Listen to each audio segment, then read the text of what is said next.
મંથરાની બુદ્ધિ બગડી એટલે તરત જ એ કૈકેયી પાસે ગઈ અને કૈકેયીને કહે છે કે તમને ખબર પડી? તો કે ના. અરે તમને ખબર નથી, તમે અંધારામાં છો અને તમારી પાછળ આખી બાજી પલટી ગઈ.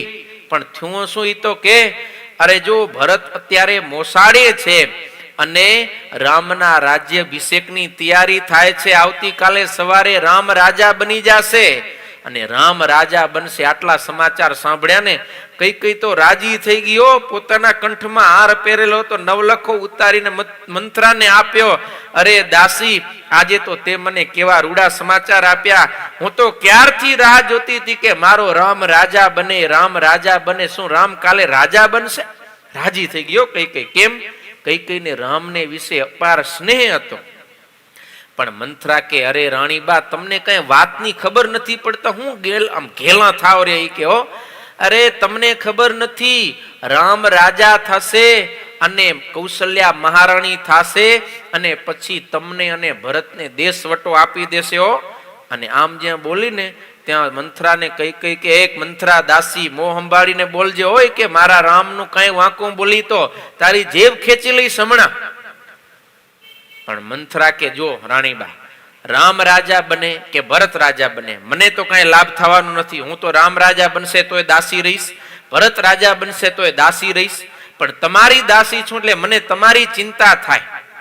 એટલે હું તમને સાચું કહું છું, કૌશલ્યા રાજમાતા થશે પછી ભરત આડો આવશે ને એટલે રામ તમને ને ભરતને વનવાસ દઈ દેશે, દેશવટો દઈ દેશે. માટે તમે હમણાં ચેતી જાઓ. અને મંથરાનો સંગ થયો ને કૈકેયીની બુદ્ધિમાં પણ કુસંગનો રંગ લાગી ગયો, એનામાં ખરાબ પ્રવેશી ગયા. એ કે મારે પણ દાસી બનીને તો નથી રહેવું હોય કે. હા તો શું કરું? તો કે બધું મારે થોડું શીખવાડવાનું હોય કે પેલાના 2 વરદાન માંગવાના બાકી પડ્યા છે, એ રાજા પાસે 2 વરદાન માંગી લો. પણ એમાં ધ્યાન રાખજો, 2 વરદાન માંગો એમાં પહેલું વરદાન ઈ માંગજો કે રામને બદલે ભરતને ગાદી મળે. બીજું તો કે બીજું જો કે રામને અહીંયા પડ્યો હશે તો ઈવરે ક્યાંક ને ક્યાંક નડશે. માટે ભરત એકદમ પગ જમાવી લે ત્યાં એટલે 14 વર્ષ સુધી રામને વનવા મૂકી દો, એટલે રામનો વનવાસ માંગી લેજો. તે કૈકેયી રાજી થઈ ગઈ. લ્યો એ કે બરોબર હો મંથરા, તો તું હતી તો હું બચી ગઈ, નકર મને વનમાં જવું પડે. કોણ બોલે છે? કૈકેયી કે જેને રામને વિશે અપાર પ્રેમ હતો છતાંય પણ એક કુસંગીનો સંગ થયો તો એના વિચારો પલટી ગયા. માટે ક્યારે કુસંગનો સંગ કરવો નહીં. કુસંગનો પ્રભાવ બહુ જબરો છે. હા, સત્સંગનો રંગ ચડતા વર્ષો વીતી જાય, કેટલી મહેનત કરી ત્યાં સુધી રંગ ના ચડે અને કુસંગનો રંગ તરત ચડી જાય. ખબર હે ને? નબળી વસ્તુનો સંગ તરત લાગે છે. પણ સારું થયું એમ સત્સંગ તો ચઢાણ કહેવાય ને, એમ ચઢાણ ઉપર ચડવું અઘરું પડે પણ ઢરાળમાં ઢરવું બધાને હેલું લાગે. એટલે કુસંગ છે એનો રંગ જલ્દી લાગે. ગમે એવો સજ્જન સારો વ્યક્તિ હોય પણ કુસંગી ભેગે જો રે તો એના પણ વિચારો બદલી જાય છે. માટે કુસંગી થકી છેટે રહેવું ના પાડે છે આપણા શાસ્ત્રકારો.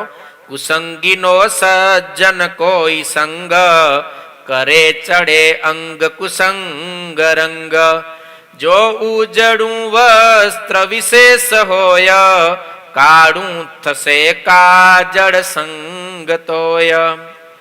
ગમે એવો સજ્જન વ્યક્તિ હોય પણ જો કુસંગીનો સંગ કરે તો એને કુસંગનો રંગ ચડે ને ચડે. સમજ્યા ને?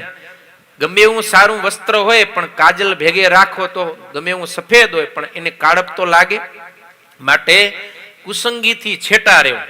એટલા માટે મહારાજે વચનામૃતમાં પણ કીધું કે હર હંમેશા ભગવાન નરનારાયણ દેવની પૂજા કરી અને પ્રાર્થના કરવી કે 4 પ્રકારના કુસંગ થકી અમારું રક્ષણ કરજો. સત્સંગમાં હોવા છતાંય પણ આપણે સાવધાન રહેવાનું છે કે કુસંગનો રંગ લાગે નહીં. જો કુસંગનો રંગ લાગે તો પછી જ્યાં ત્યાં લઈ જાય. ખબર ને? મંદિરે આવતા હોય તો મંદિરમાંથી મંદિરે લઈ જાય.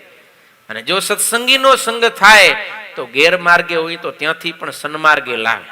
જો અહીંયા કથા ચાલુ થઈ ત્યારે આટલા બધા નહીં આવતો. પહેલે જ દિવસે આટલા હતા પ્રહલાદભાઈ? નતા. પણ તમે બધા સત્સંગી છો તો તમારા સંગમાં જે હશે એને તમે ધીરે ધીરે અહીંયા લાવ્યા. તમે સત્સંગી હતા એમ કુસંગી હોય પછી પોતાના ભાઈ બંધોને જ્યાં પોતે રખડવા જતા હોય ત્યાં લઈ જાય. એટલે સત્સંગીના સંગમાં હોય તો એ હંમેશા આપણને ભગવાન પાસે, સંતો પાસે, મંદિરે લઈ જાય અને આપણા જીવનને આગળ વધારે, સુખી થાય એવા ઉપાય બતાવે.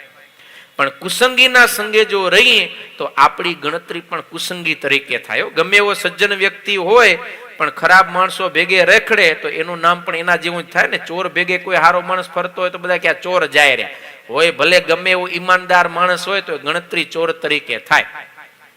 અને ચોરની ટોળીમાં રહેવાથી ચોરી ન કરી હોય તો એને સજા થાય.